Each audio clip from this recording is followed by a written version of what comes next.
So hello guys, welcome back to our channel again. This is Vansi Vendra. So first of all, good morning from Bhubaneswar. So now we are going towards Jharkhand అనమాట. నేనంతా full tired అయిపోయాను. మొత్తం ఒకేసారిగా ఈ 3 temples cover చేసుకుంటూ రావటం and అందులో full crowded కాబట్టి పిచ్చ టైర్డ్ ఉండే అనమాట. సో మంచి రెస్ట్ తీసుకున్నా and now we're going to ride nearly 700 kilometers today. So let's move. So guys, all set for today's ride. మొత్తానికి మనమైతే స్టార్ట్ అయిపోయాం. It's nearly 700 kilometers ride today. So we're going towards Deogarh. Deogarh అంటారు present అయితే. అదొక జార్ఖండ్లో ఒక district అనమాట. So చూద్దాం. మొత్తానికి బాబా బైద్యనాథ్ దగ్గరికి అయితే మనం వెళ్ళిపోతున్నాం ఇప్పుడు. అండ్ వెదర్ కూడా బాగుంది ఈరోజు. ఎలాంటి వర్షం పడే ఛాన్సెస్ అయితే లేవు. It's clear sky. Fine. Oh boy boy boy boy boy boy. So మనం కటక్ వచ్చేసాం. భువనేశ్వర్ టు కటక్ చాలా దగ్గర అనమాట. 25 kilometers అనమాట. 25 kilometers కూడా మొత్తం భువనేశ్వర్ ఉంటుంది. And you know Cuttack is the first capital of Odisha అనమాట. సో స్టిల్ అది ఎకనామికల్ క్యాపిటల్ ఆఫ్ ఒడిస్సా అని అంటూ ఉంటారు అనమాట. అంత Mahanadi river. And now we're heading towards Balasore. So 15 liters అనుకుంటా. 14.80. Okay, we're very near to Balasore. So ఇక్కడ మనం బ్రేక్ఫాస్ట్ చేసి ముందుకు వెళ్దాం.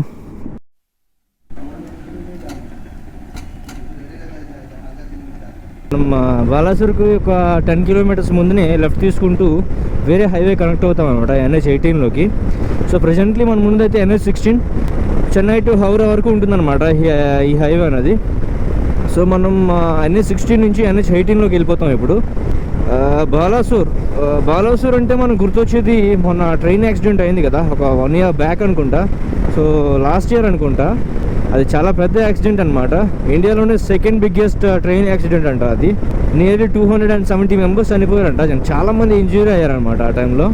ఒడిశాలో బాలాసూర్ అనేది ఒక డిస్ట్రిక్ట్ అనమాట. అండ్ ఇక్కడ ఒక బీచ్ ఉందన్నమాట. అదేంటంటే అదృశ్యం అయిపోయే బీచ్ అని అంటూ ఉంటారనమాట. డిసపియర్ అయిపోతుందంట బీచ్ అన్నది. అంటే ఎలా అవుతుంది ఏంటి అన్నది మీకు చెప్తా. నియర్లీ ఆ బీచ్ పేరు చందీపూర్ బీచ్ అనమాట. మనం ఇప్పుడు అక్కడికి వెళ్ళట్లేదు ఎందుకంటే మనకు అంత టైం లేదు. యాక్చువల్లీ ఇదంతా ప్లాన్ ఉండే ఫస్ట్, బట్ నాకు బైక్ డెలివరీ లేట్ అయింది కాబట్టి ఇదంతా క్యాన్సిల్ చేసుకున్నా. సో అందుకే నేను డైరెక్ట్గా దేవ్గఢ్ వెళ్తున్నా. సో ఈ చందీపూర్ బీచ్ ఏంటంటే మనం నియర్లీ 3 to 4 kilometers అలా బీచ్ లోపలికి నడుచుకుంటూ వెళ్ళిపోవచ్చు అనమాట. దెన్ ఈవినింగ్ 5 to 6 టైంలో, లో టైడ్ టైంలో ఏంటంటే బీచ్ అనేది ఒక 5 to 6 kilometers వెనక్కి వెళ్ళిపోతుందంట. వాటర్ అనేది తక్కువ ఉంటుంది అనమాట. మహా అయితే 3-4 inches వరకు వాటర్ ఉంటుంది అనమాట ఈ 3 kilometers మొత్తం. సో ఎలా ఉంటుందంటే మనం వాటర్ పైన వాక్ చేస్తున్నట్టు ఫీల్ ఉంటుంది అనమాట. సో బెటర్ ఒకవేళ కనుక మీరు బాలాసూర్ వస్తే తప్పనిసరిగా చందీపూర్ బీచ్ అనేది మీరు చూడండి. అండ్ నేను కూడా విజిట్ చేస్తా ఫ్యూచర్లో. ష్యూర్గా నేను బాలాసూర్ విజిట్ చేస్తా.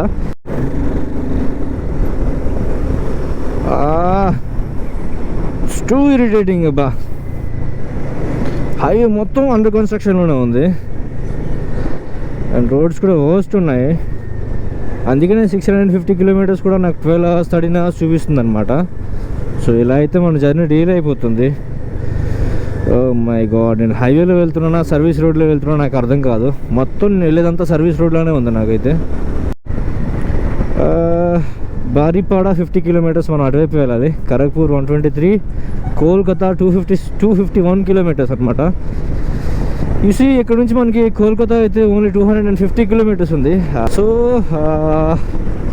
అకార్డింగ్ టు ద లోకల్స్ ఇక్కడ నుంచి జంషెడ్పూర్ వరకు వే అయితే చాలా బాగుంటుందని విన్నాను. బ్యూటిఫుల్ కదా.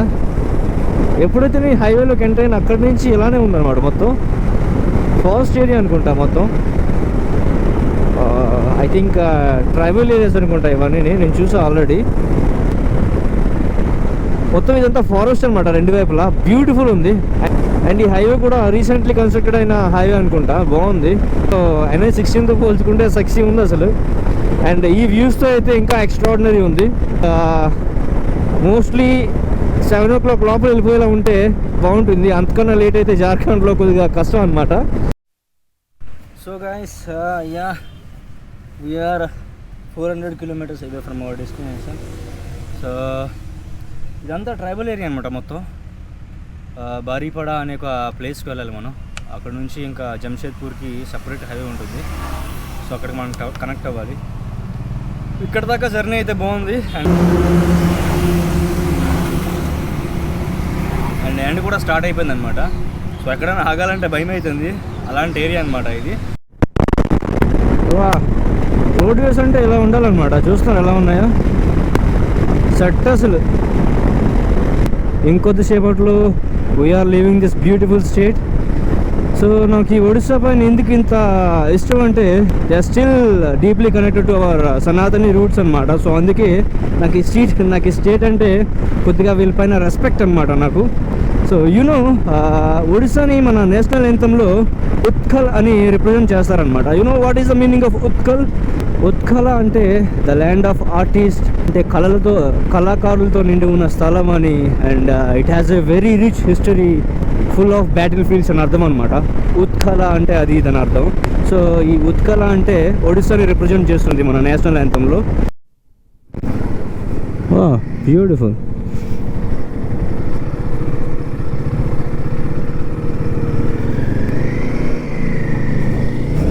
సో ఇక్కడ మనం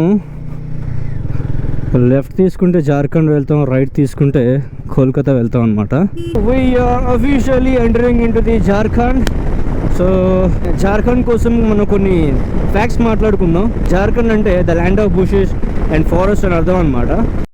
అండ్ యూనో గైస్, జార్ఖండ్ని ద ల్యాండ్ ఆఫ్ మినరల్స్ అని పిలుస్తూ ఉంటారనమాట. ఇండియాకి 40% ఆఫ్ మినరల్స్ అని ప్రొడ్యూస్ చేస్తుంది అనమాట. నిజంగానే దీన్ని ద ల్యాండ్ ఆఫ్ ఫారెస్ట్ అనడంలో తప్పలేదనమాట. మొత్తం ఎడు చూసిన ఫారెస్టే ఉంది. సో ఇక్కడ ఏంటంటే చాలా టైప్స్ ఆఫ్ ట్రైబల్స్ ఉంటారనమాట. అండ్ వన్ మోర్ ఫ్యాక్ట్ ఏంటంటే ఇక్కడ ట్రైబల్స్ యూజ్ చేసే లాంగ్వేజ్ ఉంది కదా, సో అది చాలా యాన్సియంట్ లాంగ్వేజ్ అనమాట. హరప్పన్ సివిలైజేషన్ టైంలో యూజ్ చేసే లాంగ్వేజ్ ఉంది కదా, సో వాటికి రిలేటెడ్గా ఉంటుందంట ఈ లాంగ్వేజ్. సో వీళ్ళలో ఒక పవర్ఫుల్ ట్రైబ్ ఉందంట. సో ఆ ట్రైబ్ ఏంటంటే ఏకంగా బ్రిటిషర్స్ని ఎదుర్కొందంట, అంత పవర్ఫుల్ ఉండే అంట వాళ్ళు. ఇదేందే ఇది, ఈ టోల్ గేట్ ఎంత ఖాళీగా ఉంది. సో దీన్ని బట్టి మీరు అర్థం చేసుకోండి ఈ రోడ్ ఎంత ఖాళీగా ఉందో. సో పెద్దగా వెహికల్స్ అయితే రావట్లేదు అనమాట.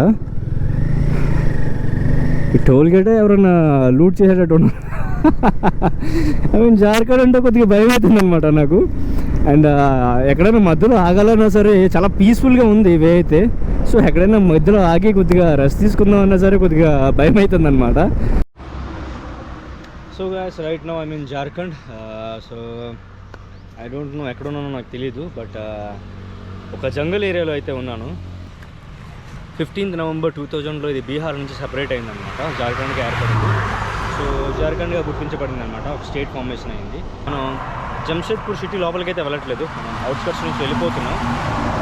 సో జంషేద్పూర్ కూడా ఇది the first plan industrial city అనమాట. ఇది యూనో రైట్, జంషేద్పూర్ అంటే it's famous for టిస్కాన్, Tata and iron steel company. ఇండియాలోనే ద ఫస్ట్ స్టీల్ కానీ ఐరన్ కానీ కంపెనీ ఏదైనా ఎస్టాబ్లిష్ అయింది అంటే అది టాటా టిస్కానే. అది కూడా జార్ఖండ్లోనే అయిందనమాట. జంషేద్పూర్ని మనం టాటా నగర్ అని కూడా పిలుస్తాం. ఎందుకంటే జంషేద్పూర్ అని ఎందుకు పెట్టారంటే ఈ టిస్కాన్ అని ఎస్టాబ్లిష్ చేసిందే జంషేద్ టాటా అనమాట. సో అందుకే దీన్ని జంషేద్పూర్ అని కూడా పిలుస్తారు. అండ్ ఇది ఈ జంషేద్పూర్ని టాటా నగర్ అనడానికి కారణం కూడా అదే అనమాట. Tata steel and iron company ఇక్కడ ఉంది కాబట్టి దీన్ని టాటా నగర్ అని కూడా పిలుస్తారనమాట. Jharkhand is famous for water falls, forest, శిల్పులు చెక్కిన విగ్రహాలు కానీ అండ్ ట్రైబల్ ఆర్ట్ వర్క్స్ అనమాట. వీటికి ఇది ఫేమస్ అనమాట బాగా. మినరల్స్ అయితే చాలా దొరుకుతాయి ఇక్కడ. ద ల్యాండ్ ఆఫ్ మినరల్స్ అనే పేరు కూడా ఉంది జార్ఖండ్కి. Coal, iron ore, mica, limestone, uranium, silver ఇలాంటివి ఎన్నో మినరల్స్ ఇక్కడ దొరుకుతాయి అనమాట. అందుకని ఇండియాకి 40% ఆఫ్ మినరల్స్ అనేవి ఇక్కడ నుంచి ప్రొడ్యూస్ అవుతాయి అనమాట. సో ఇక మనం రైడ్ చేస్తూ ఎక్స్ప్లోర్ చేద్దాం ఇంకా జార్ఖండ్ని. My goodness, beautiful, wow, beautiful.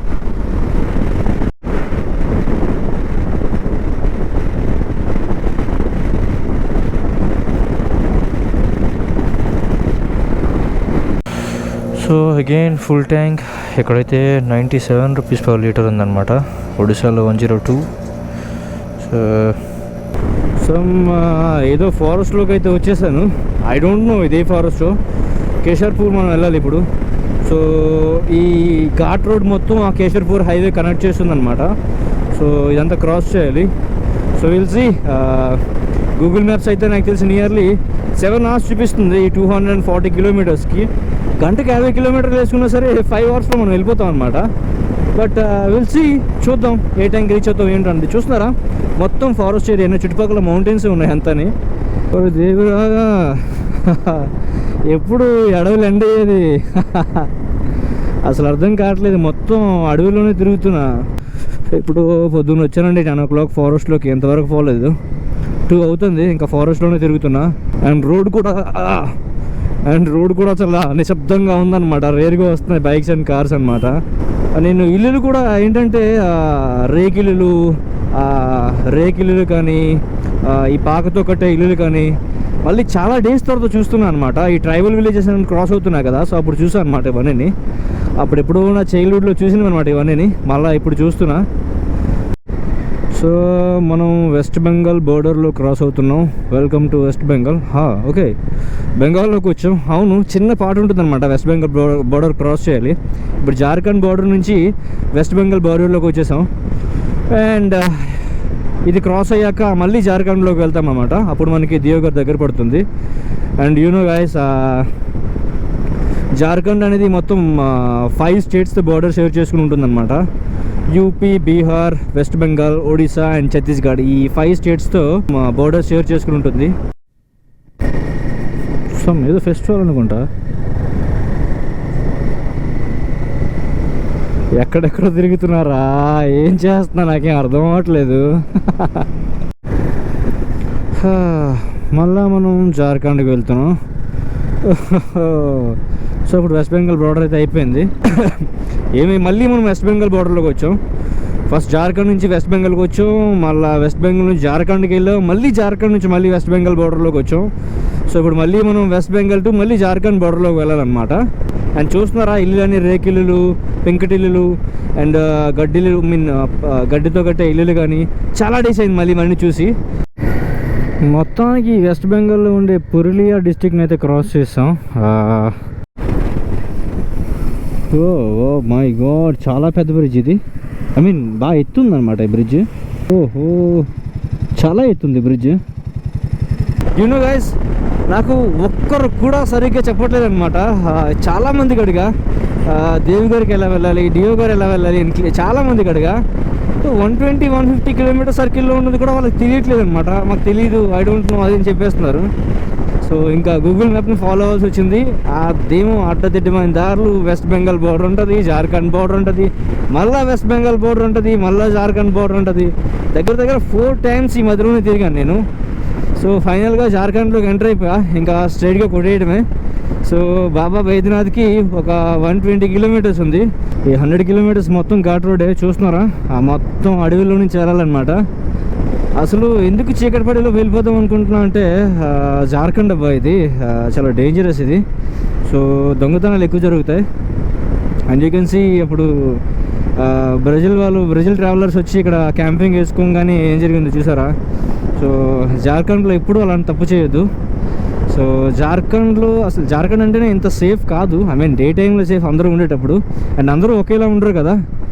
So అసలు రిస్క్ తీసుకోవద్దు అనమాట. నైట్ టైం అయితే నేను ట్రావెల్ చేయదలుచుకోను ఎప్పుడు కూడా జార్ఖండ్. కానీ యూపీ పర్వాలేదు, బీహార్ అండ్ జార్ఖండ్లో అయితే నేను రిస్క్ తీసుకోను అనమాట.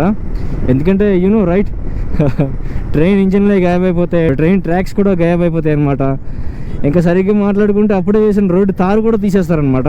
అంత డేంజరస్గా ఉంటుంది ఇక్కడ. సో అందుకని జార్ఖండ్ అంటేనే కొద్దిగా నైట్ టైం అయితే కొద్దిగా భయం అనమాట. సో ఎంత వీలైతే అంత త్వరగా మనం రీచ్ అయిపోవాలి. నేను అందరు ఎలా చూస్తారు అందరూ, అయ్యా ఏదో సూపర్ హీరోకి చూసినట్టు చూస్తారు. ఓ గాడ్, అదోలా అవుతుంది నాకైతే. ఒకడైతే ఒక టాప్ ప్లేట్ పైన నడిపే ఫీలింగ్ వస్తుంది అనమాట.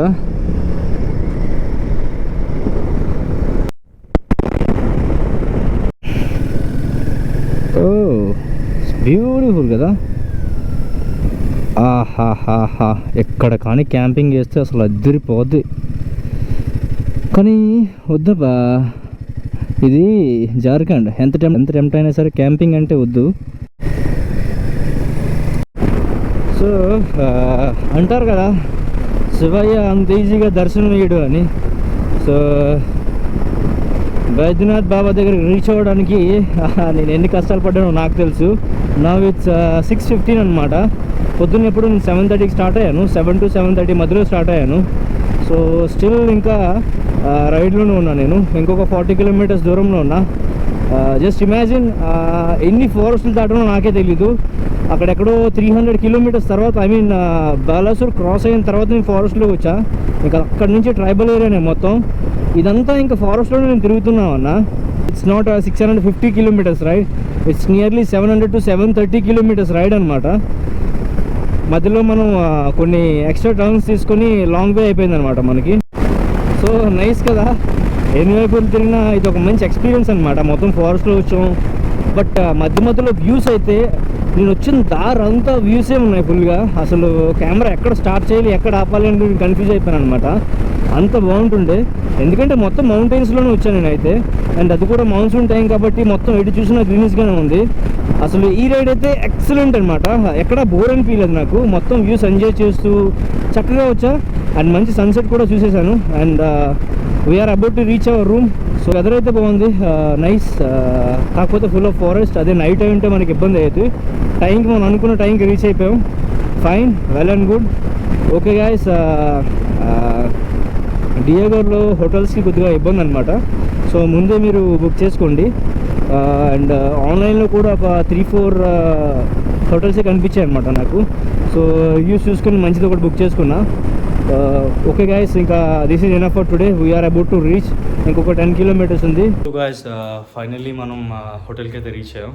అండ్ వన్ మోర్ థింగ్ ఏంటంటే మనం 6:30కే రీచ్ అయిపోయాం దియోగర్. బట్ ఈ హోటల్ అనేది చాలా లోపల ఉందన్నమాట.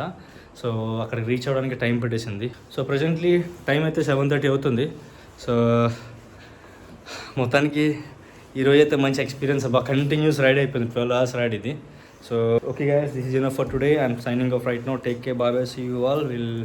Will meet you in the next vlog.